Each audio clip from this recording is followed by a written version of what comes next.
Okay, Officer Square. Beautiful day, but unfortunately, what we're going to talk about, not too beautiful. How you doing? Doing well, and you? Yeah, fine. Roger Brown. Yep. You are. What's your title? Commanding Officer of New Brunswick. So, Assistant Commissioner is a rank. The title is Commanding Officer. I always had a trouble with that. Commanding Officer of New Brunswick. Yeah. RCMP. Yeah. And of course, we were to talk weeks ago, but you've been busy, and I've been busy, and the storm and everything. Where were you the night when you found out about the shooting in Malta? Actually, I was in Pennsylvania, believe it or not. You were in Pennsylvania? I was down there actually working with the state police and our counterparts. They're trying to understand actually the shale gas industry. I really was, and from a security perspective. You're trying to educate yourself on shale gas? Educate myself. Really? So we were there. This could turn into something else. Yeah, you would. Yeah, that's all right. Okay, we're going to stay on that. So it's, it was, and you know what? The industry down here is not the way it's projected here. Really, it's the way that they do it down there, the economy, everything. It's all changed, and so I went down there. Did you drink the water down there? I did. There's no issue with the water. Really? No. We are going to sit down another day about another chat about shale gas. Okay, that's good. But you know what? So that's where I was, and I was actually having supper with some of the state police, my counterparts there, and some of the FBI, and we were talking about shale gas industry there, and I got the call. So that was about I think around 7:30. Give or take, in Pennsylvania, and it was unfolding, as you can imagine, and I immediately left. We got a police plane from there to New York, and our police plane picked us up. What did you say when you got? You got a testing? You got an email? I got a phone call. A phone call. Actually, I got several phone calls, but one was from who I had, Mike O'Malley, was acting in charge. I got a call from my wife saying there's a bunch of people looking for you, and there's something serious going on. So I took the call. Obviously, like everybody else, just couldn't believe what was going on. You don't expect that, Charles, in Eastern Canada. You don't expect it in Moncton. You don't expect it, period, in Canada, right? And but it was real. It was happening. Plus, not only did we have, and I had conflicting reports, right? Various number of shots fired, different numbers of police killed. Trying to get the facts and trying to get back to Fredericton, which I did. How long took you? Well, I would say I was back on the ground at 2 in the morning. And, the police plane brought us to New York. Our police plane went to New York, picked us up, and came straight here. And I worked from that point until he was captured on Friday morning. How many hours did you sleep? Oh, not a lot. I was up 2 or 3 days, I guess. You pick up an hour here and there, but you can imagine the complexity of that file. You had members killed. You were dealing with families. You had a guy on the loose, and my biggest concern at that point was that nobody else got injured, civilians, police officers, or whatever. And there was a lot of stuff to do that was happening at one time. It was international news. Tell me about it. It was just one of those things that. Did you knew those officers? Yeah. Did you knew them? Yeah. I know there's hundreds, thousands. Oh yeah, no, I had met them, and I didn't work with them side by side, but I knew them obviously. And New Brunswick, I've been here a year, and it's funny. I had been Fabrice was on a course about a month or so before that. Him and I had a great chat, and he actually sent me an email after that, and we connected back and forth. And it was hard. It still is. This is not something that you get over. Even today, there was a presentation in Moncton last week from the Governor General. Every time you go through this, you relive, the situation, and nobody wants to lose a police officer, especially 3 of your own, in a senseless killing like that. You know it as well as I know it, and it was difficult. What do you think of the guilty plea? Well, guilty plea. The issue that I have with right now is still before the courts, right? Yeah. So I understand if you don't want. And the guilty plea is one part of it.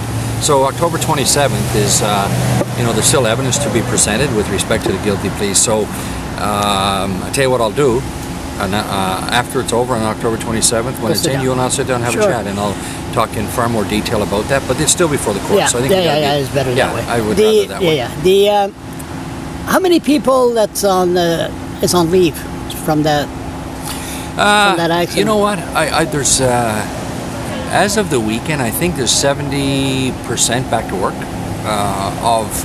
in the Kodiak Southeast region. There's still some that are off sick. There's two ways. One of it is a gradual return to work, so they're back, periodic times. But there's 70% back full time. I think as of today, I have 28 people from across Canada that are in Moncton working to assist. But there's two reasons for that. One is not only are the people off sick, but there's a heightened sense of security needs around Moncton right now. The public, every time they hear firearms go off, they think it's shots fired. And, pretty it's edgy. understandable, right? They are edgy. Yeah. That's the right word, actually. And so we're working through that. But, I expect, Charles, to be truthful, that towards, once we get through the summer and get into the fall and we get through the court system, that we'll be able to stabilize the detachment. Marlene is moving on, as you know. Marlene Snowman did a great job there. We just named a new officer in charge, a guy by the name of Paul Beauchesne. Yeah, I seen that. Coming in from Montreal, started his career in New Brunswick, so he knows the New Brunswick area. He started in Grasso area, and then he worked in Bathurst for a while, so he knows New Brunswick, and great guy, very interpersonal. And being a Newfoundlander, how did you survive the ceremony? I watched it, and you showed the human side of the RCMP. Like, compared to Wayne Lang, which I got nothing against Wayne, but I mean, he's more military. But how did you survive? I think, to be honest, Charles, was through the support of others. Was it your wife that was beside you? That was with me, yeah. She had a hard time as well, obviously. But you can't be somebody else in a situation like that, and right? You weren't. And I am who I am. It hurt.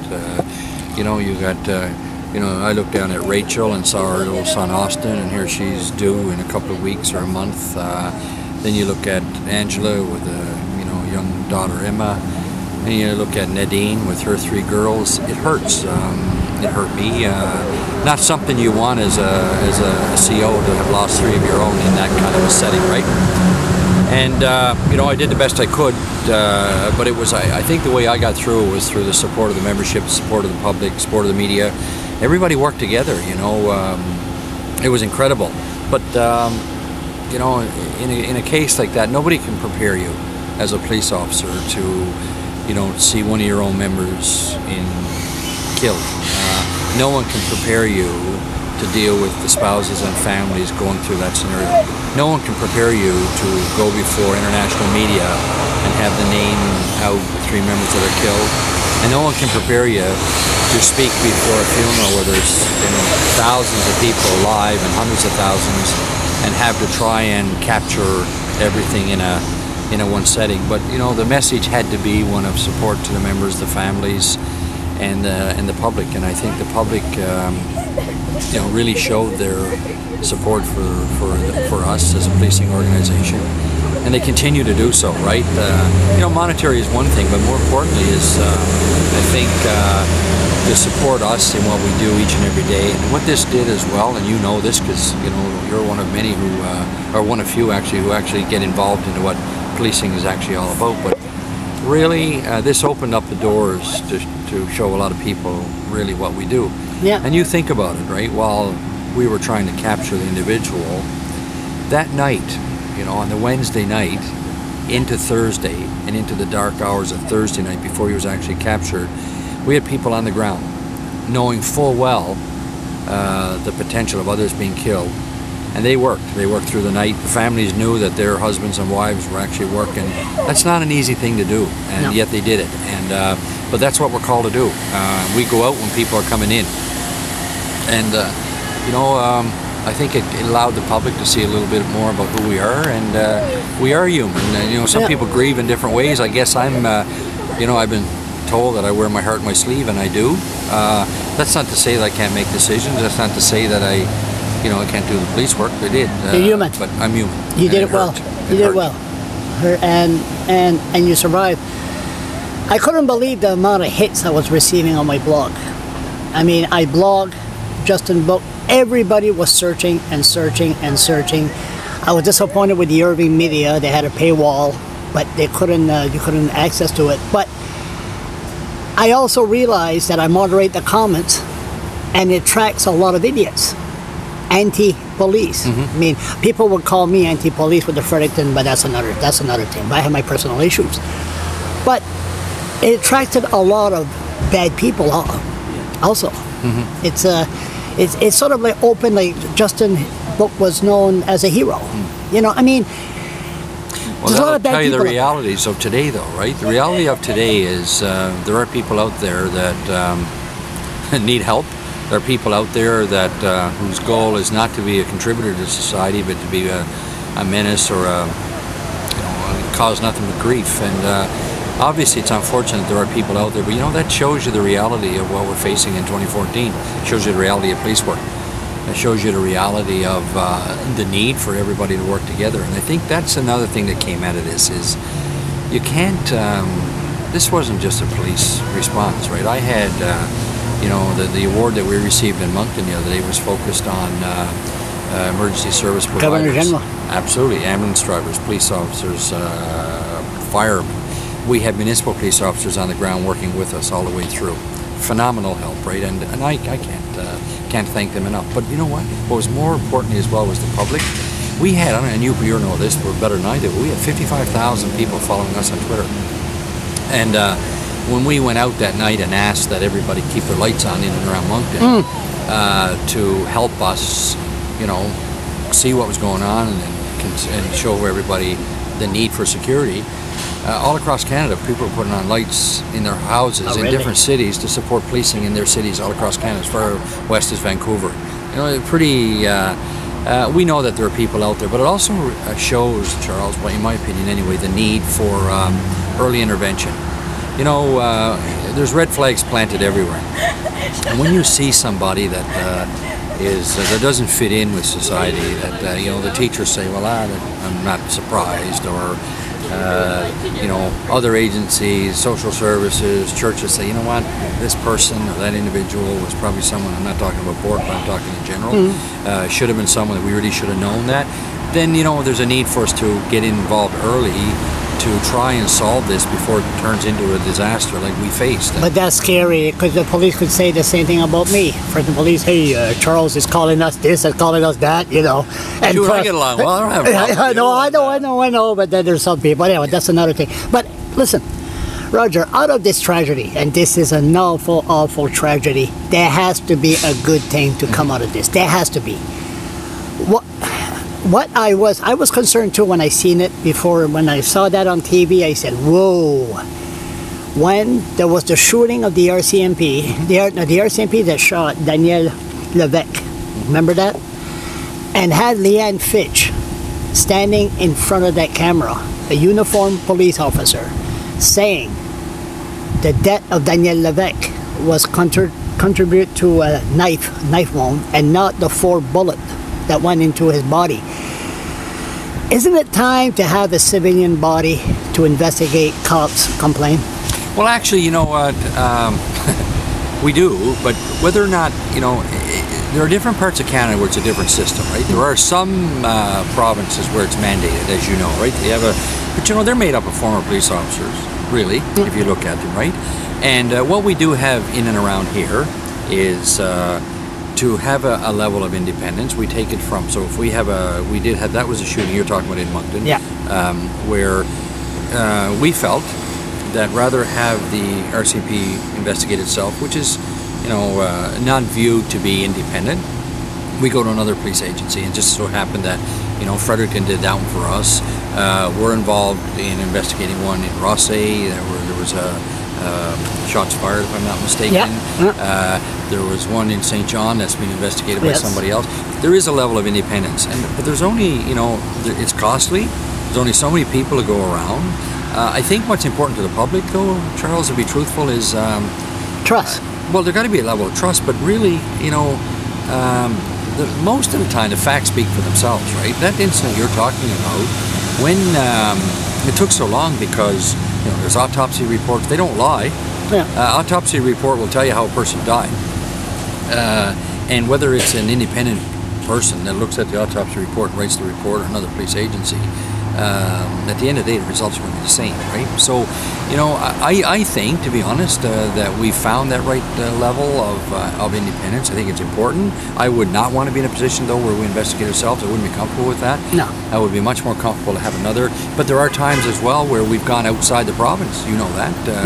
You know, I think, if I'm not mistaken, up in Campbellton, there was one that was investigated The by 2 officers? That's right, Sergeant Quebec or Yeah. one, you know. So there's no issue with respect to going.